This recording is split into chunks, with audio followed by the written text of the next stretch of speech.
অপু চুপ করে থাকিস না। অপু কি হচ্ছে? কি অপু, তোর নাক দিয়ে রক্ত বেরোচ্ছে কেন? নাক দিয়ে রক্ত বেরোবে না তো আর কি হবে কাকামুনি? কি হবে বলতে পারো?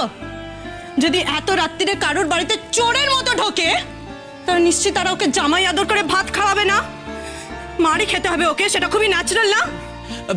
অপু অপু কি কি এমন দরকার ছিল যে অত রাতে তো নন্দার সঙ্গে দেখা করতে যেতে হয়েছিল? সকাল অবধি অপেক্ষা করতে পারতি না? না না না না না, এই ভুল ধারণায় থেকো না। তোমাদের সবার অবগতির জন্য জানিয়ে দিই, উনি আমার সাথে দেখা করতে যাননি। ওনার আমার সাথে কোনো দরকার ছিল না। সে কি অপু, তুই তাহলে এত রাতে ওই বাড়িতে কার সাথে দেখা করতে গেছিলিস? তুই বলবি নাকি আমি বলবো সবাইকে? বল অপু, বল। তুই কি এক্ষুনি বলবি? আমি কি কি দেখবো? কি দেখবো আমি? ওদিকে কি? আরে ওই তো দূরে, দেখ না, একটু দেখ।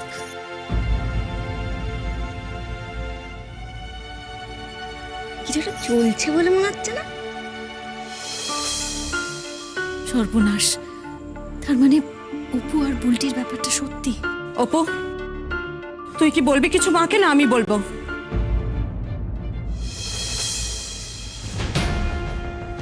বলবি না তো? তাহলে শোনো মা, তোমার ছেলে আজকে ও বাড়িতে পাঁচিল টপকে জানলা দিয়ে গলে বুলটির সাথে দেখা করতে গিয়েছিল।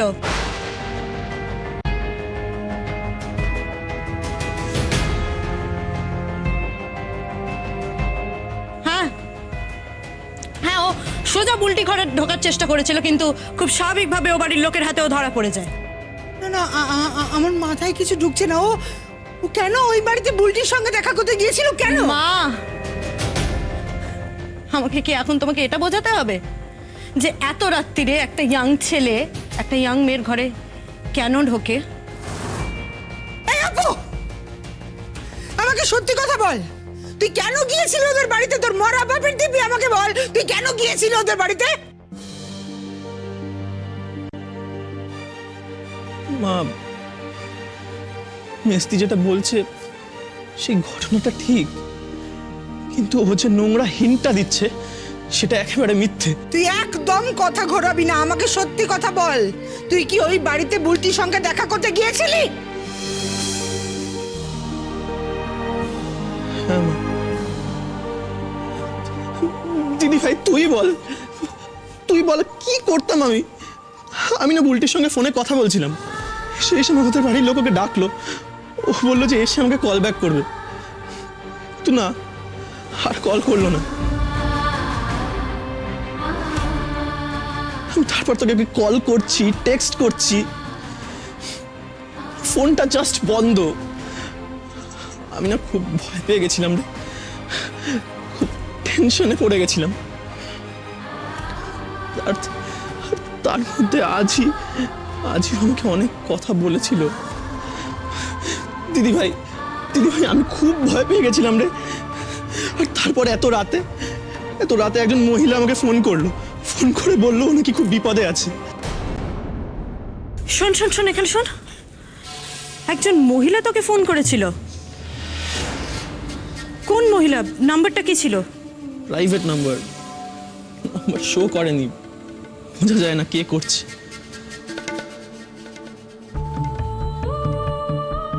এটা মনে হয় আমি জানি কে করেছিল।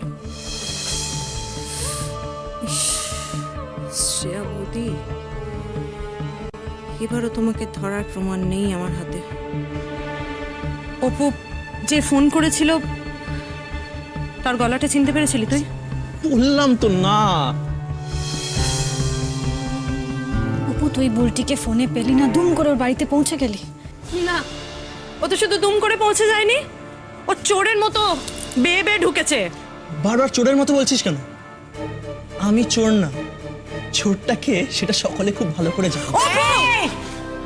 আমাকে সত্যি কথা বল, তুই কেন এই বাড়িতে গিয়েছিলি? তুই এই বাড়িতে গিয়েছিলি না যাসনি? আমাকে সত্যি কথা বল, কি দরকার ছিল তোর বুলটির সঙ্গে?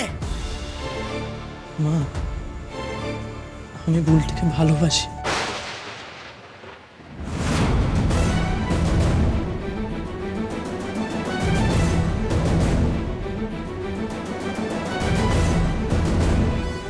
ও আমাকে ভালোবাসে।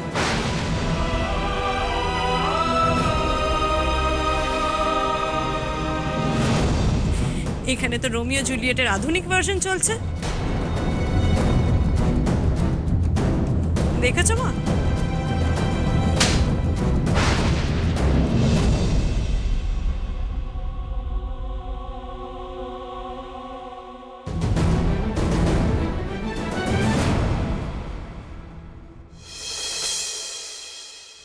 মা কি করলে তুমি? এটা মাথা খারাপ হয়ে গেছে দেখে আমার। একদম আটকাবি না আমাকে Please, মা। অপদার্থ ছেলে লজ্জা করে না? হ্যাঁ, লেখাপড়া শেষ করেনি, এক পয়সা রোজগার করে না, আমার সামনে দাঁড়িয়ে মাথা তুলে বলছে যে একটা মেয়েকে ভালোবাসে। আবার কাকে না, বুলটির মতো একটা বড় লোকের মেয়েকে, ওর মাথা খারাপ হয়ে গেছে। কি ভাবে কি ওর নিজেকে? এক থাপ্পড় মারবো তোমাকে আমি। ভাই দিদি ভাই দিকে এসো। সরে যা। কি করছো দিদি ভাই? ও তো বড় হয়ে গেছে, এখন এটা মারধর করলে চলে? এক থাপ্পড় মারবো তোকে। মা চুপ করবে, তুমি তোমার শরীর খারাপ করবে। ব্যাপারটা ঘটে গেছে, এবার তো বুঝতে হবে এবার কি হয়েছে। অপু, অপু কি রে? তোকে আমি এতবার জিজ্ঞেস করলাম, কেন বললি না আমায় যে তুই ওদের বাড়ি যাচ্ছিস? দিদি ভাই বিশ্বাস কর, আমার না তখন মাথা কাজ করছিল না। আমি যে কি করেছি আমি নিজেই বুঝতে পারছি না। ওই ফোনটা আসার পর থেকে না আমার কেমন সব তালগোল পাকিয়ে গেল। আর মেজদি বিশ্বাস কর, ওই বুলটির কোনো বিপদ হয়েছে সেটা ভেবেই আমি। অপু, বুলটির বিপদ হয়েছে তাতে তোর কি? অপু তুই কি মনে করিস নিজেকে ভাই? সিনেমার হিরো, হিরোইনকে বাঁচাতে গেছিস তুই?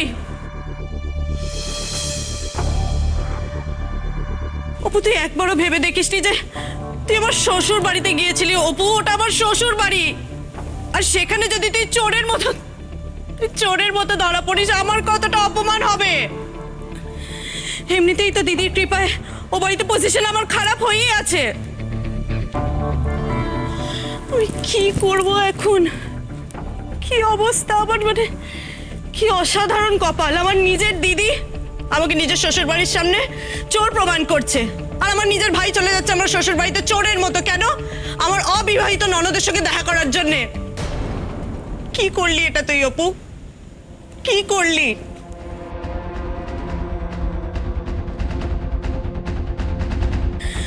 একবার ভাবতে পারছো মা?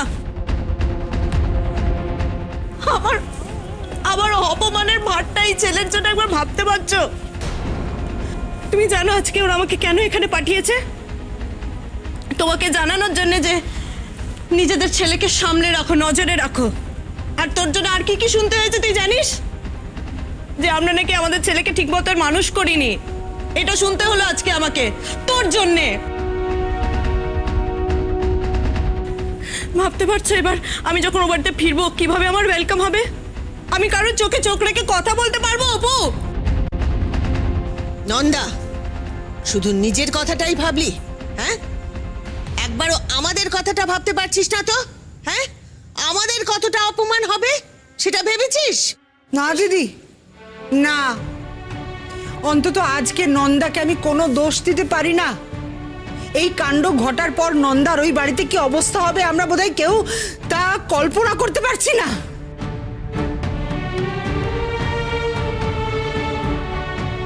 থ্যাংক ইউ মা, আজ অন্তত আমার অবস্থাটা বোঝার জন্য থ্যাংক ইউ। ছি ছি ছি ছি, অপদার্থ ছেলে। তোমার বাবা বেঁচে থাকলে আজকে এক কাপড়ে তোমাকে এই বাড়ি থেকে বিদায় করে দিত। চলে যাও তুমি মা, এখান থেকে। please, কি দাঁড়িয়ে আছো করছো? কেন? তোমার লজ্জা করে না?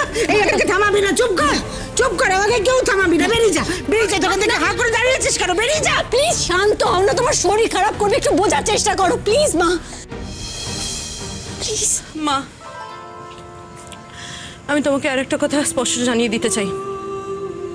আমার শ্বশুর বাড়ির লোকজন বুলটির বিয়ে অলরেডি একটা এনআরআই ছেলের সাথে ঠিক করে দিয়েছে। হ্যাঁ, ওরা অনেক বড় ফ্যামিলি। ছেলের বাবা হচ্ছে জাজ, আর মামা না কাকাকে একটা মিনিস্টার। অনেক বড় সড়ো ব্যাপার, তোমার আমার ধারণারও বাইরে। আর সেই জন্যই অপু, বুলটি তোমার ফোনটা ধরছে না। ও সিম্পলি তোকে অ্যাভয়েড করছে অপু, আর তুই বোকার মতো কন্টিনিউয়াসলি ওর পেছনে লাজ নাড়িয়ে নাড়িয়ে ঘুরছিস। মিথ্যে কথা, মিথ্যে বলছিস তুই। বুলটি আমাকে ছাড়া অন্য কাউকে বিয়ে করতে রাজি হতেই পারে না। অপু, আমার কথাটা বোঝ। তুই বুলটির জন্য জাস্ট কোনো অপশনই নোস অপু। কোথায় বুলটি আর নিজেকে দেখ। আচ্ছা একটা কথা বল, বুলটি যদি তোর ব্যাপারে অ্যাকচুয়ালি সিরিয়াস হতো, ওকে নিজের বাড়ির লোককে বলতো না তোর ব্যাপারে? একবার অন্তত তো বলতো। আমি ওখানে ছিলাম অপু, ও তোর ব্যাপারে একবারের জন্য কিছু বলেনি। বললে আমি তো জানতাম। আর তার চেয়েও বড় কথা, শুনে নে, তার চেয়েও বড় কথা, ও যদি তোর ব্যাপারে বলতো অপু, বাড়ির লোক আমাকে চেপে ধরতো। কিন্তু এরকম কিচ্ছু হয়নি। কিছুই যদি হয়নি তাহলে ওকে আটকে রেখেছিলি কেন? তাই না? তোরা সবাই মিলে ধরতে আমাকে বেরোলি, কিন্তু কই, ও তো এলো না।